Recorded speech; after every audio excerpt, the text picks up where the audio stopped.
Olá, queridos. A Bíblia explica o destino dos mortos e a esperança do reencontro. Como crentes em Cristo, temos a incrível esperança de ver nossos entes queridos novamente.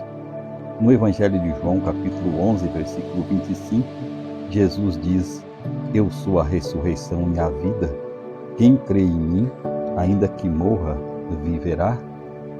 Amados, essa preciosa promessa nos assegura que a morte não precisa ser o fim. Para aqueles que amam a Jesus, há esperança de vida eterna. Mas quando começa a eternidade? Alguns pensam que quando uma pessoa morre, se ela for boa, sua alma eterna flutua para o céu, ou se for má, desce para outro lugar. Mas o que a Bíblia nos diz? Quando Deus criou Adão e Eva, ele lhes deu o livre-arbítrio, o poder de escolha. Eles podiam obedecer ou desobedecer, e sua existência contínua dependia de suas escolhas. Deus explicou cuidadosamente que se eles comessem da árvore do conhecimento do bem e do mal, eles certamente morreriam.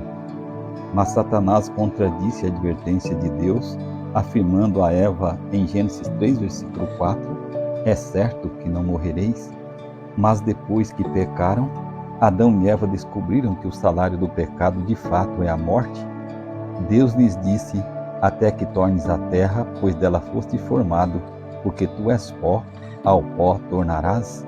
Gênesis 3, versículo 19. O salário do pecado é a morte, mas Deus, o único que é imortal, concederá a vida eterna aos seus remidos. Até aquele dia, o dia da volta de Jesus, a morte é um estado inconsciente para todas as pessoas. Quando Cristo, que é a nossa vida, se manifestar, os justos ressuscitados e os justos vivos serão glorificados e arrebatados para o encontro do seu Senhor. A Bíblia descreve a morte como um estado inconsciente, um sono profundo do qual a pessoa aguarda a ressurreição. Salomão, o homem mais sábio que já viveu, escreveu: porque os vivos sabem que hão de morrer, mas os mortos não sabem coisa nenhuma. Eclesiastes 9, versículo 5. E o salmista Davi declara em Salmo 115, 17: os mortos não louvam o Senhor, nem os que descem à região do silêncio. Jesus também falou da morte como um sono. Ao descrever a condição da filha de Jairo, que estava morta, Cristo disse que ela estava dormindo. Mateus 9, 24. Ao se referir a seu amigo Lázaro, Jesus disse a seus discípulos: nosso amigo Lázaro adormeceu, mas vou para despertá-lo. Evangelho de João, capítulo 11, versículo 11. Aqui Cristo está se referindo tanto à morte de Lázaro quanto à sua futura ressurreição.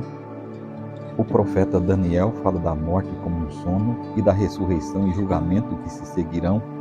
Referindo-se ao fim dos tempos, ele escreveu em Daniel 12, versículo 2: muitos dos que dormem no pó da terra ressuscitarão, uns para a vida eterna e outros para a vergonha e horror eterno. Quando a Bíblia fala da morte como um sono, isso implica um despertar desse sono, uma ressurreição. É a morte, a ressurreição de Cristo que torna possível que sejamos ressuscitados. Como Paulo aponta em 1 Coríntios 15, 13 e 14, se não há ressurreição de mortos, então Cristo não ressuscitou. E se Cristo não ressuscitou, é vã a nossa pregação, é vã a nossa fé. Amigos, espero estar entre os vivos para ver Jesus voltar e tenho a certeza que vocês também. Mas mesmo que morramos, podemos ter a certeza de que se dormirmos em Jesus, Ele nos ressuscitará naquele dia. A palavra nos diz em 1 Tessalonicenses 4, 16 a 18, porquanto o Senhor mesmo, dada a sua palavra de ordem, ouvida a voz do arcanjo e ressoada a trombeta de Deus, descerá dos céus e os mortos em Cristo ressuscitarão primeiro. Depois nós, os vivos que ficarmos, seremos arrebatados juntamente com eles entre nuvens para o encontro do Senhor nos ares, e assim estaremos para sempre com o Senhor. Consolai-vos, pois, uns aos outros com essas palavras.